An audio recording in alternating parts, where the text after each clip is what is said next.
Hola a todos, bienvenidos a Vive UPB, Vive OpenU. Estamos en un espacio producido por la Universidad Pontificia Bolivariana y específicamente desde la Facultad de Diseño Industrial. Mi nombre es Andrés Valencia y el día de hoy vengo a contarles un poco acerca de esta hermosa profesión, de una disciplina creativa que tiene una increíble potencialidad desde su función social y productiva. Y vamos a hablar un poco de primero la disciplina y después un reto muy interesante que vamos a proponer para ustedes. Primero quiero hablarles del diseño industrial como profesión. Sabemos que el diseño industrial está compuesto por dos palabras, primero diseño y después industrial, y hay que entenderlo así. El diseño lo entendemos como una actividad creativa que permite dar valor a lo que el ser humano desarrolla. Y el industrial se referenció, digamos, a principios del siglo XX con una actividad orientada específicamente a la producción industrial de objetos. A lo largo del siglo XX y lo que va del siglo XXI, el diseño ha cambiado de filosofía y hoy no solo se enfoca en los artefactos que pudiéramos denominar la cultura material que rodea a los seres humanos y a los demás seres vivos, sino también a aquellos elementos que son intangibles. Hoy en día los denominamos experiencias y servicios. En todo caso, un diseñador lo que busca es utilizar un proceso estratégico que le permita dar solución a las necesidades que logra identificar y que están orientadas claramente al mejoramiento de las condiciones de bienestar de los seres vivos. Eso que sale del proceso creativo nosotros lo denominamos productos, sistemas y experiencias, y siempre que se haga un proceso creativo con el fin de desarrollar este tipo de asuntos debe tener como mínimo estos cuatro fines: la equidad social, porque debemos generarla y es una responsabilidad de todos los profesionales, en especial de los diseñadores; la sustentabilidad económica, porque claramente al ser una actividad profesional debe tener la capacidad de permitirle a alguien vivir de ella y generar valor no solo para el diseñador sino para toda la sociedad; y la sostenibilidad ambiental, porque es claramente algo que en el mundo hoy hace muchísima falta. Y si bien los diseñadores no son los únicos responsables de lo que está sucediendo con el ambiente hoy, claramente tienen un impacto importante. Y por último, el potencial de innovación. La innovación la entendemos nosotros como la capacidad que tenga la solución que desarrolla el diseñador de impactar claramente el contexto hacia donde fue dirigido, las condiciones de bienestar de los usuarios que van a hacer uso de ella y claramente la condición propia de los seres humanos que estén involucrados en el proyecto. Les decía que el diseñador industrial hoy tiene dos campos de acción claramente definidos. De hecho, en ocasiones esos campos de acción pueden traslaparse. Uno de ellos es la objetualidad, es decir, el diseño de objetos materiales. El otro es el tema de las experiencias, que ya no necesariamente tienen que ver con la materialidad, sino con la capacidad de generar sensaciones en aquellos que viven la experiencia. Les decía que se pueden traslapar porque se supone que todo objeto, al momento de su uso, debe generarle una experiencia al usuario. Se espera que esa experiencia sea siempre de bienestar, aunque sabemos y hay ejemplos que lo que se quiere es todo lo contrario. Cuando queremos dar señales de alerta, mensajes de peligro, lo que queremos es generar otras sensaciones. El día de hoy vamos a hablarles un poco del tema de la materialidad. Primero porque es la actuación más tradicional que ha tenido el diseño, y segundo porque en este tipo de espacios creemos que es mucho más sencillo darnos a conocer a través de ella. La materialidad la entendemos como esa condición que tiene un objeto de poderse representar en la tridimensionalidad. Son las sustancias, o hace referencia a las sustancias que el diseñador puede utilizar para poder hacer realidad sus ideas. Todo objeto está compuesto de dos elementos.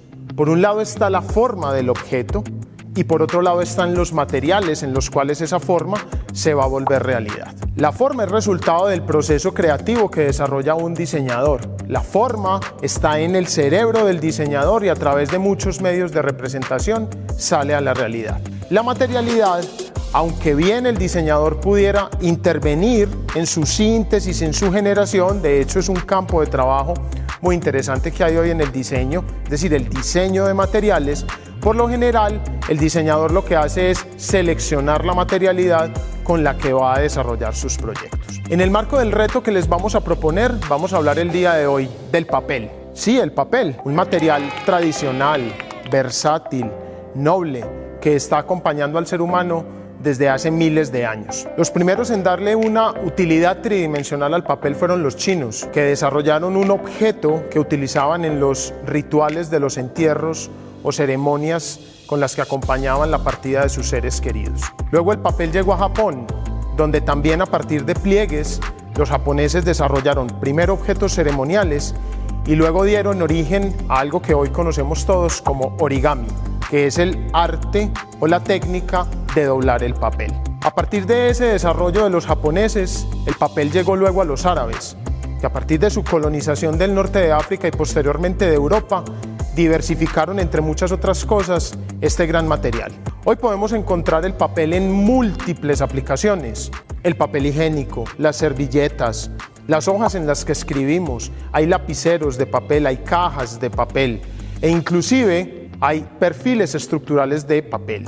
Hay arquitectos y diseñadores que se encargan de desarrollar mobiliario, iluminación y otro tipo de soluciones a partir de este material tan básico. El papel es importante para el diseño porque a partir de un objeto muy simple, una hoja plana de papel, y el uso de un mecanismo de transformación que es igualmente simple, que lo vamos a llamar pliegue, el diseñador puede convertir un elemento plano en un objeto tridimensional.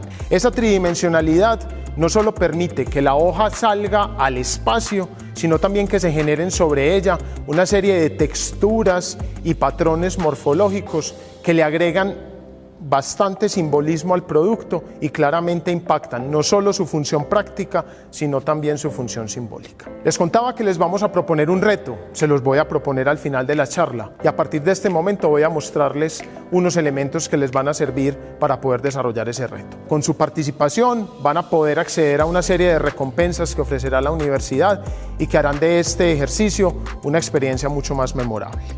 Empecemos a hablar del papel desde el punto de vista de la materialidad para el diseño industrial. Este elemento tan básico, tan simple, con el cual todos hemos tenido contacto, les decía ahora que se puede convertir en una herramienta fantástica para desarrollar proyectos de diseño. Un asunto muy importante para tener en cuenta cuando nos enfrentemos al proceso de transformar el papel en objetos tridimensionales tiene que ver con entender los mecanismos que me permiten a mí como diseñador hacer eso. Les hablaba ahorita del pliegue, un elemento tan simple que inclusive puede convertir una lámina de papel que no es capaz de soportar su propio peso y que simplemente realizando sobre ella un pliegue en la mitad, podemos hacer que ya por el contrario sea capaz de soportar su propio peso. Parece algo muy simple, pero esa base conceptual, el hecho de llevar una hoja plana a la tridimensionalidad, es la base para la construcción de patrones mucho más complejos. Para esto hay que saber de geometría. Si bien al principio de la historia todo salió de manera muy intuitiva, hoy hay inclusive programas de computador que te permiten a partir de una hoja plana llegar a esa tridimensionalidad. Pero arranquemos de lo más básico. ¿Cómo funciona el papel y qué puedo hacer yo con él para volverlo algo útil? Es hablar de que hay un pliegue que se llama un pliegue tipo montaña, que es este, donde la hoja plana se vuelve una montaña, es decir, algo como si fuera un pico, y el otro es un pliegue tipo valle, donde como lo pueden ver, claramente nos queda una forma de V. La combinación de esos dos pliegues nos permite tener infinitas posibilidades para generar tridimensionalidad con el papel. Hay una serie de patrones que ya son estándares y que, como les digo, de manera ancestral son conocidos. Creo que todos hemos tenido contacto o todos en algún momento de nuestra vida hemos hecho avioncitos de papel, hemos hecho barcos de papel. Y eso lo que nos permite aproximar es ese elemento tan simple de que con 4 o 5 pasos yo llevo una hoja plana a un objeto representativo. Pues hoy el diseño utiliza tanto esa representación figurativa, el hecho de utilizar el papel para representar otra figura, un animal, un objeto, inclusive figuras humanas, pero también a asuntos no figurativos, donde lo que se obtiene del ejercicio no se parece a nada, es simplemente una morfología que por ser de la manera que es, ya tiene un valor agregado desde lo simbólico. Vamos a hablar de diferentes pliegues. Entonces, les mostraba ahorita una hoja como estas, donde tenemos una serie de líneas rectas que se cruzan entre sí y que a partir de una combinación de pliegues valle y pliegues montaña se puede convertir en este objeto.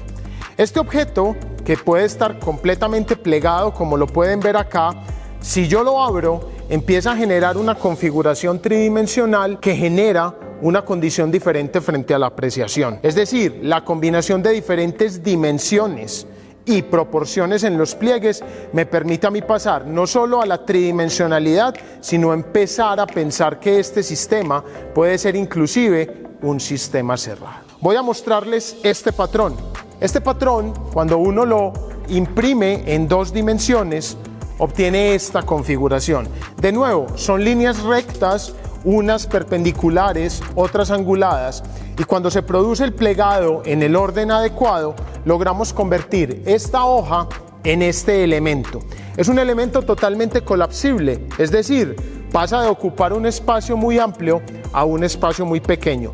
Lo interesante que tiene este pliegue, que se llama el pliegue Miura-Ori, en Japón Ori es pliegue y en este caso Miura hace referencia al apellido del científico japonés que lo desarrolló un poco años 60, 70 del siglo XX. Fue desarrollado en primera instancia para trabajar con el empaquetamiento de paneles solares en satélites espaciales. Uno dirá, uy, pero ¿cómo así? ¿El papel dio origen a eso? Pues sí, uno pudiera decir que lo más avanzado que ha habido en tecnología puede ser la industria aeroespacial, y muchos de sus orígenes, por lo menos en este tema de ocupar poco espacio, nacieron de pensar en una hoja de papel doblada. Pues bien, si yo tomo este elemento tan simple como se los mostré y lo tomo de 2 de sus extremos solamente y hago un ejercicio de apertura, el sistema claramente se abre por sí solo. Es decir, con solo 2 puntos de apertura, el sistema se puede abrir y cerrar. No necesito tomarlo de más puntos.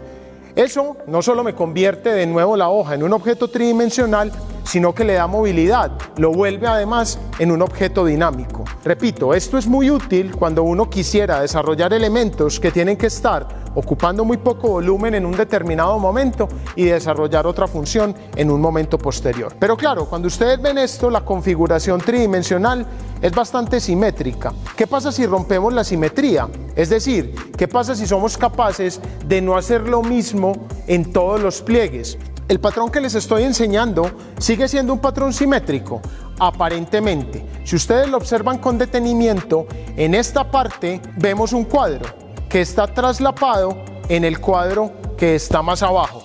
Es decir, rompimos la simetría. O sea, no lo hicimos exactamente igual a la izquierda que a la derecha, arriba o abajo. Cuando yo tomo esta hoja y la doblo, es decir, utilizo la convención del pliegue tipo valle y el pliegue tipo montaña, puedo llegar a una configuración como esta. Cuando está plegada es muy similar a la que les mostré ahora. De hecho, la pueden encontrar en internet fácilmente. Se llama el pliegue puercoespín o hedgehog en inglés, porque lo desarrollaron para que cuando se abra y se vuelva a la tridimensionalidad pueda ocupar una doble curvatura. Fíjense que eso es importante. El que les mostré ahora se abría en el plano, en un plano en este sentido y en un plano en otro sentido. Este empieza a ocupar la tridimensionalidad de manera esférica. Si yo lo abro, fíjense que él trata de cerrarse completamente. Ya no solo se abre hacia los lados, sino que también es capaz de empezar a configurar un espacio tridimensional de volumetría esférica. Hicimos exactamente lo mismo. Digamos, ¿cuál fue la diferencia? Rompimos la simetría. Hay otros asuntos con el papel, les decía ahora de lo dinámico, que es muy interesante, y podemos ver este elemento. Este elemento, como casi todo lo que estamos haciendo con papel, es colapsible, pero además de tener la condición de plegarse, tiene una condición dinámica que es muy interesante. Si ustedes lo ven, yo lo puedo abrir y cerrar. Funcionaría, de hecho, casi todo el mundo hace esta referencia como al pliegue tipo acordeón, que es una referencia que uno puede tener de manera más simple de algo que se abra y se cierre, pero este pliegue particular tiene una condición. Si yo lo tomo solo con 2 dedos, no desde los extremos, sino desde el centro, y empiezo a tratar de unir mis dedos, el sistema se pliega y se despliega por sí solo. Miren lo que sucede. Y hicimos exactamente lo mismo. Configuramos un patrón bidimensional con pliegues tipo valle y con pliegues tipo montaña. Hay otro par de asuntos que quiero comentarles con respecto a los pliegues. Y uno dirá, el papel es la única materialidad que pudiera funcionarme a mí como diseñador para entender esa condición de una superficie en 2D que se pueda configurar en una superficie en 3D. Pues bueno, a partir de la experimentación, y esa experimentación se da con los objetos más cotidianos, voy a mostrarles este vaso. Este vaso es un vaso de tinto, normal, como el que te dan en cualquier cafetería cuando vas y pides una aromática o un tinto. Es un vaso hecho en un material que se llama polipropileno, que ya no es de origen orgánico, de origen natural, sino de origen artificial. Es un polímero. Pero cuando uno empieza a hacer este movimiento con el vaso, es decir, deja la base quieta y la otra parte la rota, ¿cierto? Hace este movimiento. Lo que uno encuentra es que tanto en la parte interior como en la parte exterior se empiezan a generar unos patrones de plegado. Esos patrones de plegado nadie los hizo, salieron del objeto de manera automática. Ahora, eso tiene unas razones. Eso se debe a una combinación de variables que son el espesor del material, las propiedades del material y el tipo de movimiento que yo le estoy imprimiendo al objeto. Sucede con este objeto, sucede con un objeto más grande como este. Si uno ve este vaso, sucede exactamente lo mismo. Sin embargo, hay un cambio, el número de pliegues que ustedes pueden ver en el interior. De hecho, aquí podemos contar 1, 2, 3, 4, 5, 6 pliegues. Aquí también contamos 6 pliegues, pero cuando vemos este vaso, que también es del mismo material, solo contamos 3 pliegues. ¿Lo ven? Y es exactamente el mismo modelo. De hecho, por esas condiciones de la experimentación, se puede quedar plegado de esta manera. Entonces, fíjense qué útil pudiera ser esto para diseñar objetos que tuvieran que cumplir una función de contención, pero luego yo los tuviera que guardar y simplemente los tengo ahí y me los guardo en el bolsillo. Fíjense cómo esto, que también es un elemento que no nace del análisis del ser humano, sino que nace de la experimentación con una materialidad, nos puede dar herramientas para trabajar. 2 elementos adicionales. Todos hemos visto en algún momento de nuestra vida cómo alguien de nuestra familia o en un almacén particular se hacen moños para regalo. Y creo que hemos visto que los moños salen de cintas cuyo material principal es el papel. Pues bueno, uno de los puntos finales que hacen las personas que empacan regalos con los moños es tomar las cintas que quedan luego de hacer todos los bucles, tomar una tijera, poner el dedo y hacer así, ¿cierto? Eso lo hemos visto todos. Ponen la cinta, ponen el dedo y hacen así. ¿Qué sucede con el papel cuando hacemos eso? Inmediatamente el papel toma una curvatura. Eso sucede con este material. Y aparentemente, como muchas de las otras cosas que les he mostrado, parece algo muy simple, pero eso me da la capacidad a mí como diseñador de pensar en cómo un elemento que es recto y plano puede convertirse en tridimensional y curvo. Son simplemente herramientas que les estoy poniendo. Para terminar y entrar a contarles el reto de diseño que tenemos, voy a mostrarles esto. Imagínense un cilindro. Este es un cilindro de papel, simplemente tiene los bordes acá unidos, acá están pegados en un espacio de 1 centímetro, pero es un cilindro de una hoja de papel. ¿Qué pasa si yo tomo este cilindro y simplemente lo estripo de esta manera? Cuando veo esta zona, ¿cierto? Cuando veo esta zona, empiezo a encontrar un patrón específico que se genera. Es decir, que independientemente del número de veces que yo haga este ejercicio, ¿cierto? Puedo identificar que este patrón se está generando.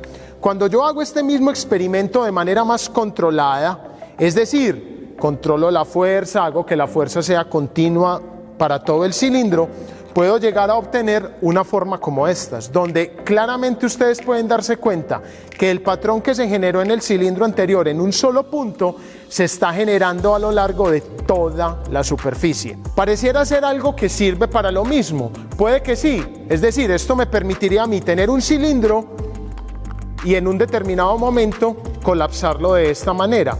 Pero si lo pensamos de otra manera, y es, el cilindro necesita ser resistente para soportar una carga en la parte superior. ¿Qué pasa si yo como diseñador identifico esos pliegues que se generan ahí y lo que hago es reforzarlos, ponerles un elemento mucho más rígido, aumentar el espesor del papel en ese punto? Haría un sistema mecánico o un sistema funcional desde lo estructural mucho más resistente.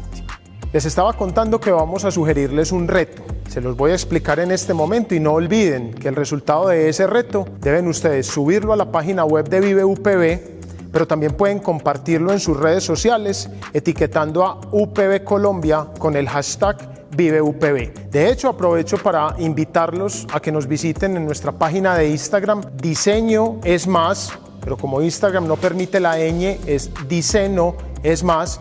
Es nuestra cuenta oficial de la Facultad de Diseño Industrial para que también nos etiqueten ahí y puedan darse cuenta de todo lo que nuestros estudiantes y nuestra facultad es capaz de hacer. El reto va a consistir entonces en que ustedes diseñen a partir de una o varias hojas de papel un elemento que pueda servir como pantalla de una lámpara de mesa o de una lámpara de techo. Las herramientas que pueden utilizar para eso son todas las que les acabo de mostrar, que realmente es una, es decir, el pliegue, que se puede combinar en un pliegue tipo valle, un pliegue tipo montaña y lograr hacer las maravillas que yo les mostré. Pueden hacer combinaciones, pueden de hecho hacer cilindros cerrados que se conviertan en sí mismos en el elemento que se va a poner encima de la lámpara. Pueden hacer experimentaciones. ¿Qué pasa si ponen 2 hojas de papel, si ponen 3, si traslapan una con respecto a la otra, si las estripan rápido, si las estripan despacio? ¿Qué pasa si combinamos 2 de estos patrones, por ejemplo? Estos patrones ustedes los pueden encontrar fácilmente en internet, ¿cierto? No es algo que nosotros hayamos generado, es algo que, como les dije, existe hace más de 2000 años con la humanidad, no es algo que nosotros estemos inventando, pero la combinación de ellos debe dar origen, eso sí, a una propuesta novedosa. Entonces pueden hacer uso de todas las herramientas que acabamos de ver acá e inclusive otras. ¿Qué pasa si utilizamos papeles de colores? Recuerden que la función básica de la pantalla de una lámpara es atenuar la luz directa del bombillo y generar una emoción, generar una experiencia, generar un espacio. Pueden pensar en las diferentes aplicaciones que tiene una lámpara. Una lámpara para la sala de la casa tiene una condición diferente a una lámpara para el comedor o a una lámpara para estudiar o a una lámpara para la mesa de noche, e inclusive pueden hacer algo que no lo mencionamos y es hacer sustracciones o agujeros. ¿Qué pasa si en alguna parte de este patrón que ustedes quieran utilizar empiezan a hacer agujeros circulares, agujeros de otro tipo de formas? E inclusive les doy un dato. Piensen qué pasa si la hoja que origina el plegado no es una hoja rectangular. ¿Qué pasa si es un círculo? ¿Qué pasa si es un hexágono? ¿Qué pasa si es una forma indefinida? Algo que usted no pudiera describir con palabras. ¿Qué es? Los invito a experimentar con el papel, a experimentar con los pliegues. Como resultado entonces de este reto, les vamos a pedir que graben un video de 1 minuto donde nos muestren parte del proceso que ustedes utilizaron, ojalá para el diseño, si hacen dibujos, si tienen objetos de referencia para la fabricación, es decir, le piden a alguien que los filme o con cualquiera de estas herramientas que probablemente todos ustedes tienen para hacer videollamadas, puedan filmarse doblando el papel, interviniéndolo con colores y obviamente el resultado final. Si tienen una lámpara en su casa que la puedan usar como referente, muy bien. Si no, pueden simplemente tomarle una buena foto al resultado final. Los animamos a que participen en este reto y recuerden, aún en elementos tan básicos como el papel, el diseño puede generar objetos increíbles. Muchas gracias por su atención y los esperamos en la Facultad de Diseño Industrial de la Universidad Pontificia Bolivariana.